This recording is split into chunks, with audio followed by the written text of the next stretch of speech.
Herzlich willkommen bei In die Ferne. Normalerweise plane ich meine Roadtrips ja immer. Jetzt habe ich aber gestern Nacht ganz spontan entschieden, dass ich in die Schweiz fahre morgen. Ja, ich nehme euch mit und zeige euch, was passiert, wenn jemand, der sehr gerne plant, keine Zeit zu planen hat und trotzdem wegfahren will.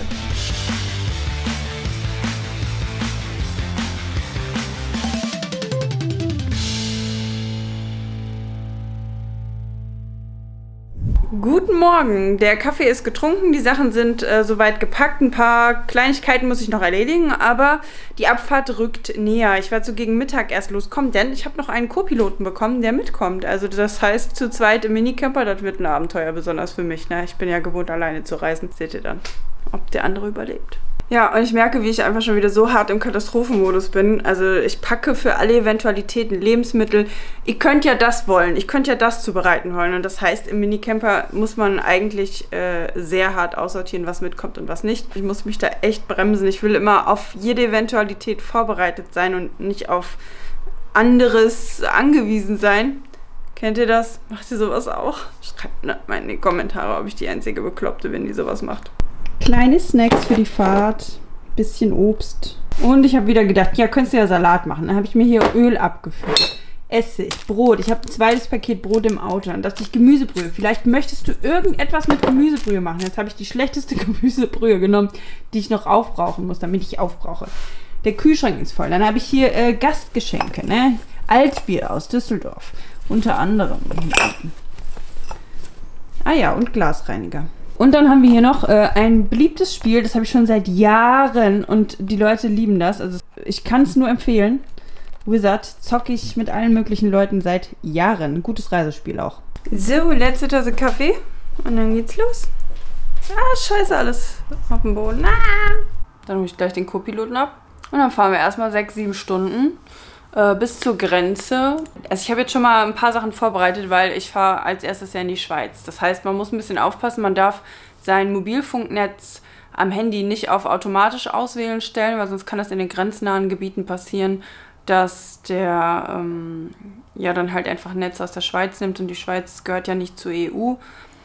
Und dann wird es ein bisschen teuer mit dem Roaming und den mobilen Daten. Ich habe mir vorher, wie gesagt, diese App hier We Go runtergeladen und Offline-Karten bei Google, damit ich in der Schweiz auch navigieren kann. Ja, alle wichtigen Adressen gescreenshottet, also so Sachen, damit ich kein Internet da vor Ort brauche, sonst muss man halt WLAN suchen. Ich habe jetzt noch einen Tipp vom Zuschauer bekommen, dass man sich am besten vor Ort eine SIM-Karte mit Prepaid-Guthaben für mobile Daten holt.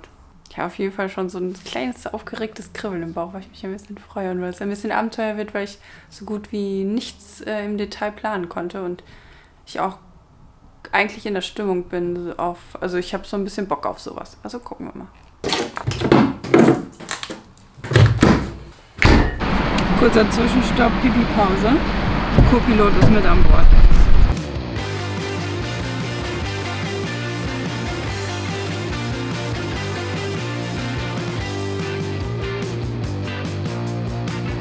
Ich überhole jetzt. Ich fahre immerhin 90 und der fährt nur 80, denkt er sich. Der Patak ausgewagt hier.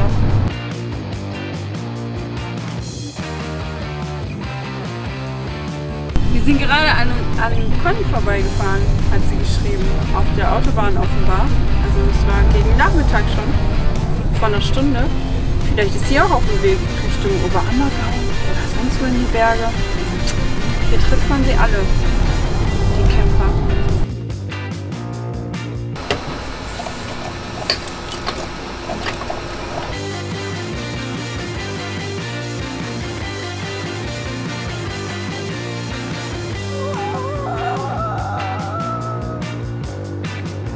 Geil.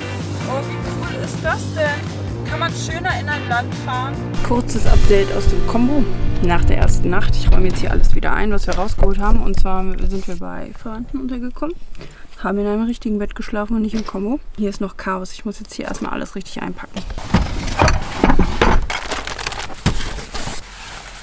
Für den Snack heute gibt es einen vorgeschnittenen Salat ohne Dressing. Dressing machen wir frisch im Auto. Ansonsten haben wir hier einen Snackbeutel, der immer weiter vorne zu finden ist, mit Trockenfrüchten, Nüssen, Wasser und Karotten, Äpfel, Obst, sowas. Also wir haben gestern übrigens 7 Stunden mit 2 Pausen, ausgiebigen Pausen mit Kaffeekochen, für 613 Kilometer Strecke gebraucht. Ab Schweiz über habe ich eingestellt, Mautstraßen vermeiden. Warum habe ich das eingestellt, Mautstraßen vermeiden? Damit ich keine Vignette brauche. Die braucht man halt auf der Autobahn und auf diesen Autostraßen, Nationalstraßen, großen. Und die umfahren wir, so sieht man auch was Schönes und man kann sich die Vignette sparen. Und jetzt fahren wir zum Klöntaler See. Ich bin sehr gespannt.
Falls du ein Thumbnail suchst, das wäre eins.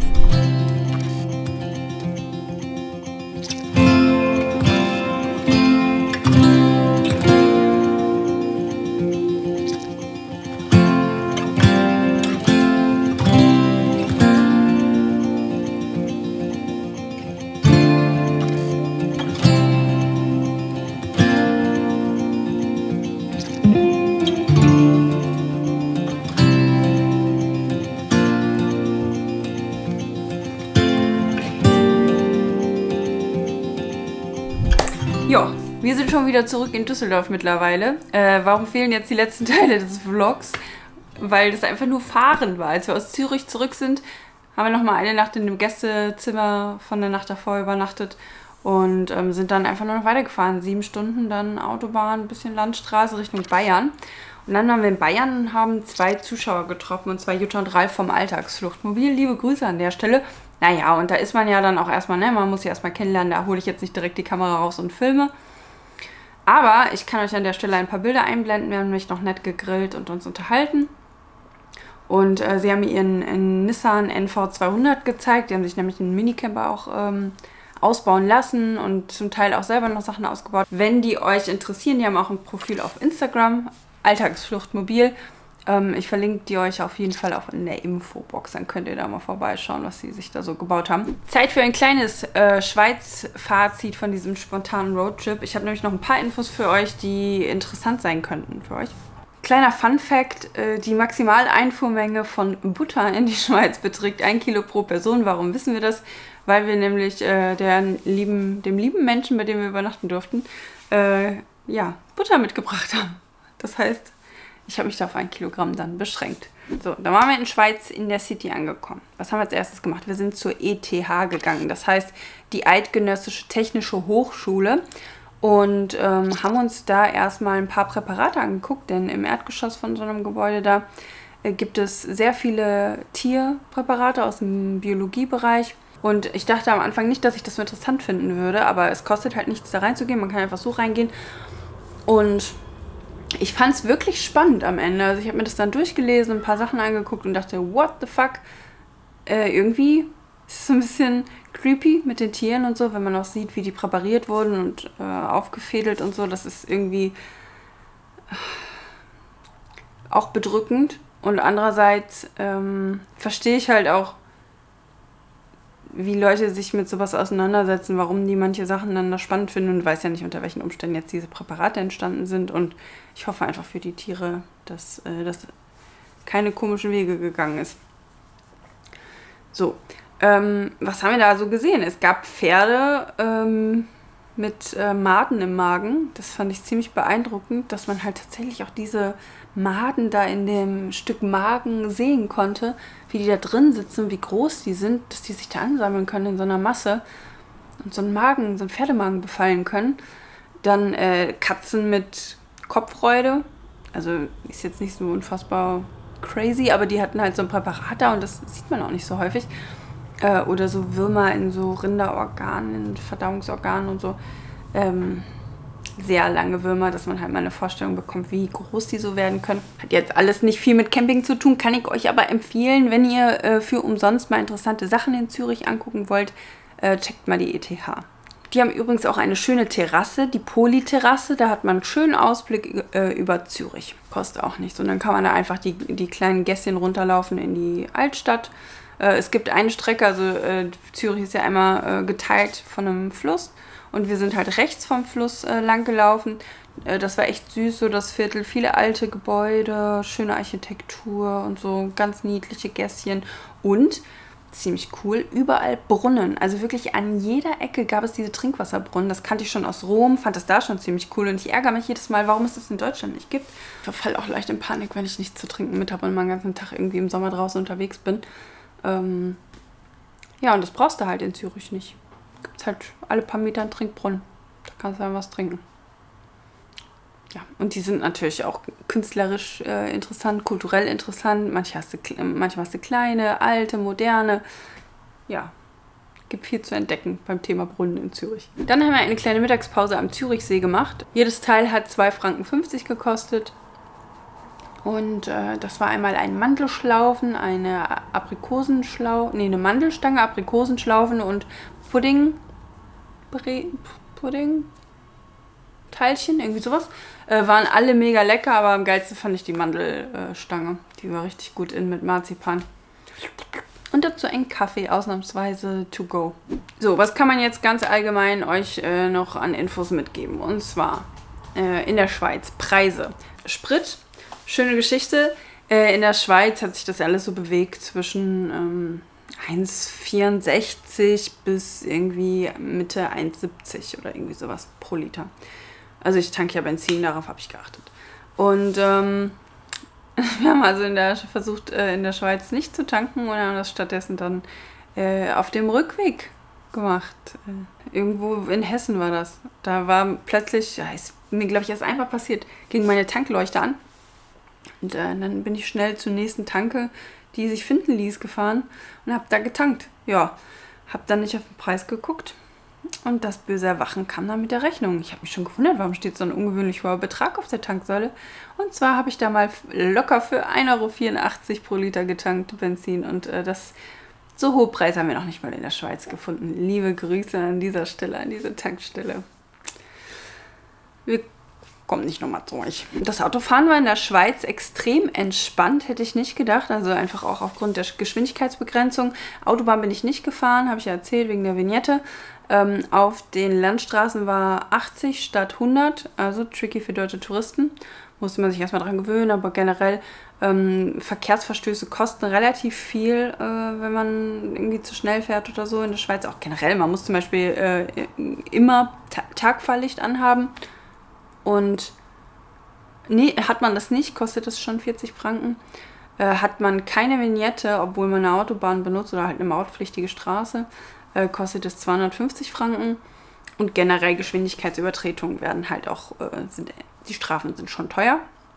Und deswegen halten sich ganz viele Schweizer meiner Erfahrung von diesen 3 Tagen nach sehr daran, nicht zu schnell zu fahren. Also es ist ganz, ganz selten mal passiert, dass da doch einer gedrängelt hat, aber kein Vergleich zu Deutschland. Und man hat so den Kontrast sehr gemerkt, als wir dann sofort als wir wieder auf der deutschen Seite waren, war wieder Krieg, einfach total unentspannt. Die ganze Entspannung, die ich aus der Schweiz vom Fahren mitgebracht habe, das hat mich, diese Entschleunigung irgendwie, hat auch ganz viel Stress weggenommen, habe ich dann gemerkt. Ja, das können wir auf jeden Fall. Da könnten wir uns von der Schweiz mal eine Scheibe abschneiden bei der Entspanntheit im Straßenverkehr. Insgesamt war es eine verhältnismäßig komfortable Reise, denn auch bei Jutta und Ralf haben wir nicht im Kombo geschlafen, sondern haben das Gästezimmer angeboten bekommen. Und ich weiß auch nicht, es war irgendwie mehr Roadtrip als Camping, aber ist ja vielleicht auch mal okay. Und es war halt spontan und viel Fahrerei und dann nehme ich das manchmal auch einfach so, wie es kommt, wenn mir dann halt Gästezimmer angeboten werden. Overall Fazit zu Schweiz, Süddeutschland und dem Alpenvorland. Ziel war ja, in die Berge zu fahren. In den Bergen war ich, aber wandern in den Bergen war ich nicht. Und es war auf jeden Fall machbar, dass der Urlaub nicht so teuer wird. Das hätte ich nicht gedacht. Auch mit spontaner Entscheidung, dass man das so hinkriegt, indem man einfach vorher einkauft und sich gut organisiert. Und es war viel leerer und viel schöner als erwartet. Also ich dachte, ja klar ist die Schweiz schön, aber die Schweiz ist schon echt schön. Da haben wir uns auch richtig Zeit genommen, jedes Mal für so ein Päuschen. Und das hat die Reise sehr viel entspannter gemacht. Sonst habe ich immer nur kleine Pausen gemacht oder gar keine, versucht so durchzuknüppeln, wie es ging. Und diesmal haben wir darauf geachtet, alle 2 Stunden ein schönes Kaffeepäuschen zu machen, mal eine Dattel zu essen, mal eine Nuss. Und das war richtig gut für die generelle Motivation und das generelle Entspannungsgefühl.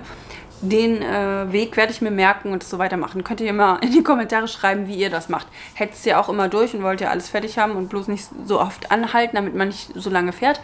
Oder gönnt ihr euch die Pausen? Also was findet ihr besser? Schreibt mir das mal in die Kommentare. Das würde mich sehr interessieren. So, ich würde sagen, das war ein Video von In die Ferne. Mein Name ist Chantal Stauder. Der Mann, der diese Videos schneiden wird, ist Henning Westerkamp. Und wenn ihr mögt, sehen wir uns hier nächste Woche wieder.